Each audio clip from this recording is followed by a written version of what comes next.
வணக்கம் ராஜி. 2025-26 ஆண்டிற்கான வேளாண் பட்ஜெட்டை இன்று வேளாண்மைத்துறை அமைச்சர் எம்.ஆர்.கே. பன்னீர்செல்வம் தாக்கல் செய்கிறார். குறிப்பாக நேற்றைய தினத்தை பொறுத்தவரையில் பொது பட்ஜெட்டானது நேற்றைய தினம் தாக்கல் செய்யப்பட்டிருந்தது. அதனைத் தொடர்ந்து இன்று வேளாண் பட்ஜெட்டானது தாக்கல் செய்யப்படுகிறது.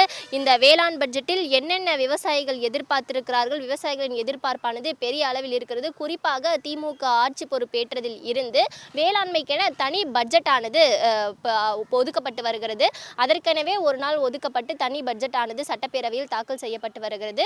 அந்த வகையில் 5வது முறையாக வேளாண் பட்ஜெட்டை அமைச்சர் எம்.ஆர்.கே. பன்னீர்செல்வம் இன்று தாக்கல் செய்ய இருக்கிறார். இந்த நிலையில் ஏற்கனவே திமுக அரசானது பல்வேறு வாக்குறுதிகளை வேளாண்மை துறையினருக்கு கொடுத்திருக்கிறது, விவசாயிகளுக்கு கொடுத்திருக்கிறது.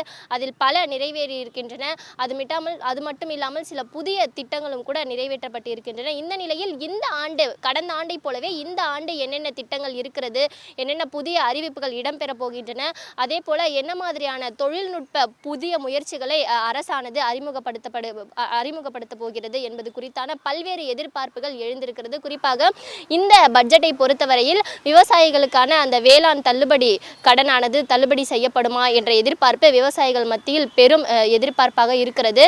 இதே போல நெல், கரும்பு உள்ளிட்டவற்றின் ஆதார விலையானது உயர்த்தி வழங்க வேண்டும் என்பது விவசாயிகளின் நீண்ட காலமான கோரிக்கையாக இருக்கிறது. இந்த நிலையில் இந்த கோரிக்கைகள் நிறைவேற்றப்படுமா என்ற எதிர்பார்ப்பும் எழுந்திருக்கிறது. இந்த நிலையில் விவசாய அமைப்பை சேர்ந்த ஒருவர் நம்முடன் இணைந்திருக்கிறார். செந்தில்குமார் அவர்கள் விவசாய அமைப்பை சேர்ந்தவர் நம்முடன் இணைந்திருக்கிறார். அவரிடமே கேட்கலாம். வணக்கம் சார். இன்று வேளாண்மை பட்ஜெட் தாக்கல் செய்கிறாங்க.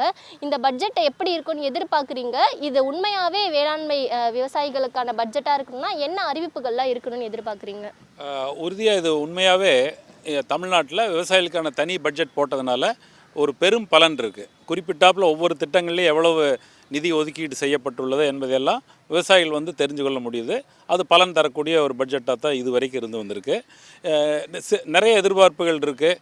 குறிப்பாக அதாவது கடன் தள்ளுபடி, கூட்டுறவு கடன், தேசியமயமாக்கப்பட்ட வங்கிகள், இதில் இருக்கிற கடன்களெல்லாம் பயிர்க்கடன், இதெல்லாம் தள்ளுபடி பண்ணணும் அப்படின்ற எதிர்பார்ப்பு இருக்குது. அதே போல் நீண்டகால கடன் மார்ட்கேஜ் லோன், அதாவது அடமான கடன் வங்கிகளில் வாங்கினவங்க நிறைய விவசாயிகள் கட்ட முடியாமல் திணறாங்க. இதுக்கெல்லாம் மாநில அரசு, மத்திய அரசு இணைந்து அந்த தள்ளுபடி தரணுங்கிற எதிர்பார்ப்பு பெருமளவு இருக்குது. கடந்த பட்ஜெட்டில் அறிவித்த திட்டங்களாகட்டும், அறிவிப்புகளாகட்டும், அதில் ஏதாவது நீங்கள் பயன்பெற்று இருக்கீங்களா? உறுதியாங்க. நிறைய மானியத்துடன் கூடிய பல்வேறு திட்டங்கள் இன்றைக்கி அமலில் இருக்குது. தேனி இருக்குது, தேனி வளர்ப்புக்கு உண்டான திட்டங்கள் இருக்குது, பயிற்சிகள் இருக்குது. அதே போல் டிராக்டர், உபகரணங்கள், இன்னும் பல ஒரு பெரிய பட்டியலே இருக்குது. அதெல்லாம் இருக்குது.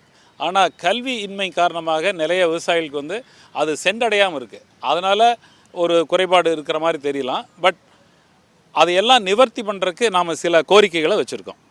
வேளாண்மையில் விவசாயிகளுக்கு செலவு அதிகரித்து கொண்டே போகுது. செலவை குறைப்பதற்காக என்ன மாதிரியான அறிவிப்புகள்லாம் வரணும்னு எதிர்பார்க்குறீங்க? செலவை குறைக்கிறதுக்கு ரசாயன உரங்கள், ரசாயன பூச்சிக்கொல்லிகளுடைய உபயோகம் அதிகமாகிட்டு போகிறதுக்கு காரணம் மண் மலடாயிடுச்சு. ஆர்கானிக் அதாவது இயற்கையான கரிமங்கள், ஆர்கானிக் கார்பன் லெவல் 0.3 அளவுக்கு இருக்குது. அது 1க்கு மேலே இருக்கணும். இல்லைன்னா மறுபடியும் உரங்கள் நிறைய போடுறதுனால காஸ்ட் அதிகமாகுது, மண் மலடாயிட்டே போகுது. இயற்கை உரங்கள், இயற்கை பூச்சிக்கொல்லிகள் இதையெல்லாம் தயாரிக்கிறதுக்காக அதற்கான ஆராய்ச்சி பண்ணணும். ஏன்னா ரசாயன உரத்தை மாற்றணுன்னா இயற்கை உரம் வேணும். இயற்கை உரம் இந்தியாவிலே இருக்குது. ரசாயன உரங்கள்லாம் வெளிநாட்டிலேருந்து இறக்குமதி பண்ணுறோம். அந்நிய செலாவணி அதிகமாகுது. மத்திய அரசினுடைய நிதி மானியத்துக்காக பல கோடி ரூபாய் தேவைப்படுது. இதனோட ஆராய்ச்சிகள் எல்லாம் பண்ணணும். அப்போ தான் காஸ்ட் குறையும். லேபர் காஸ்ட்டு குறைக்கணுன்னா வேலை இல்லாமல் நிறைய பேர் இருக்காங்க.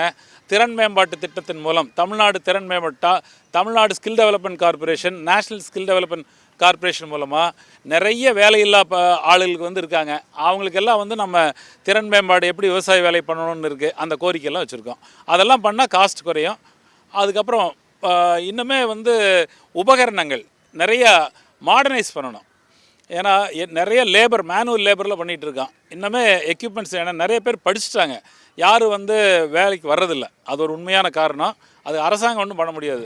அதனால் கல்வியினுடைய அதிகப்படியான கல்வி தகுதியை பெருக்கிட்டதுனால லேபர் வர்றதில்லை. அதனால் மெக்கனைசேஷன் அப்படிங்கிற முறையில் நாம் அதை செய்யணும். விவசாயிகளுக்கு இந்த சூழல்ல இருக்கக்கூடிய பிரதான நெருக்கடிகள் என்னென்ன, அதை தீர்ப்பதற்கு இந்த பட்ஜெட்ல வந்து என்ன மாதிரியான விஷயங்களை வந்து முன்வைக்கணும், அறிவிக்கணும்னு எதிர்பார்க்குறீங்க? அது காலநிலை மாற்றம் வந்து மிகப்பெரிய சவாலுங்க. இயற்கையோட போராடுற ஒரே செக்டார் வந்து விவசாயம் மட்டும்தான். திடீர்னு புதுசு புதுசாக பூச்சி வருது, வெளிநாட்டிலேருந்தெல்லாம் பூச்சி வருது, தென்னை மரத்தில் வெள்ளை ஈ வருது, ரூட் வில்ட் டிசீஸுங்கிற வைரஸ் தாக்குதல் வருது. இது மாதிரி அரசாங்கம் விவசாயிகளும் இணைந்து செயல்பட்டால், அதே மாதிரி ஆராய்ச்சியாளர்கள் விஞ்ஞானிகள்லாம் இணைந்து செயல்பட்டால் அதை வந்து அந்த சவாலை மேற்கொள்ளலாம். பல்வேறு பூச்சி இனங்கள் வந்து புதுசாக பெருகியிருக்கு. இதுக்கான ஆராய்ச்சிகள்லாம் வந்து உடனடியாக செய்யணும். முன்னெச்சரிக்கை நடவடிக்கை நிறையா எடுக்க வேண்டியது இருக்குது. இந்த பணிகளெல்லாம் செஞ்சால் மட்டும்தான் விவசாயம் தப்பிக்க முடியும். இப்போ விவசாயிகளிடமிருந்து கருத்து கேட்டு தான் வந்து பட்ஜெட் தயாரிக்கப்படுவதாக அரசு வந்து கூறியிருக்கு. உங்களுடைய கருத்து என்னவா இருக்கு? அது பட்ஜெட்ல இடம்பெறும்னு நினைக்கிறீங்களா? ஆமாம், விவசாயிகிட்ட வந்து கருத்து கேட்பு கூட்டம் பல 2 மாதங்களாக பண்ணிகிட்டு இருக்காங்க. வேளாண்மைத்துறை பன்னீர்செல்வம் அமைச்சரே வந்து நிறைய பக்கம் போயிருக்காரு, போய் கேட்டிருக்காரு. அதுபோக அதிகாரிகளும் எல்லாம் கேட்டு எல்லாத்தையும் அனுப்பியிருக்காங்க. இமெயில் ஐடி கொடுத்துருக்காங்க, பேப்பர்லெல்லாம் போட்டு நிறைய கருத்துக்கள் உள்வாங்கியிருக்காங்க. நாங்கள் மெயினாக வந்து ஒரு பெரிய சவால் வந்து விலை ஏற்றம், விலை குறைவு, சப்ளை டிமாண்ட். எந்த அளவுக்கு நம்மளுக்கு தேவை இருக்கோ அந்த அளவுக்கு தானே உற்பத்தி விதைக்கணும். அதுக்குண்டான அளவுகோல் எதுவுமே இல்லை. அதனால் செயற்கை நுண்ணறிவுடன் கூடிய இணையதளம் வச்சாலே ஒழிய இது வந்து சரி வராது. ஆர்டிஃபிஷியல் இன்டெலிஜென்ஸ் பேஸ்ட் வெப்சைட், எதை விதைக்கலாம் அப்படின்னு ஒரு பேர் வைக்கலாம். அது வந்து டாடா கன்சல்டன்சி, இன்ஃபோசிஸ் போன்ற நிறுவனங்கள், அப்புறம் அரசினுடைய நிறுவனங்கள், ஐடி நிறுவனங்கள் இருக்குது. விதைக்கும் போதே விவசாயி வந்து அதில் பதிவேற்றம் பண்ணலாம் இடங்கள் மூலமாக. அதே மாதிரி விற்பனை ஆகிற இடத்துல ஜிஎஸ்டியை லிங்க் பண்ணலாம், எவ்வளோ விற்பனை ஆகுதுன்னு தெரிஞ்சுக்கலாம். இதுக்கு ஒரு வருஷம் 2 வருஷம் ஆகும் அந்த இணையதளம் வர்றதுக்கு.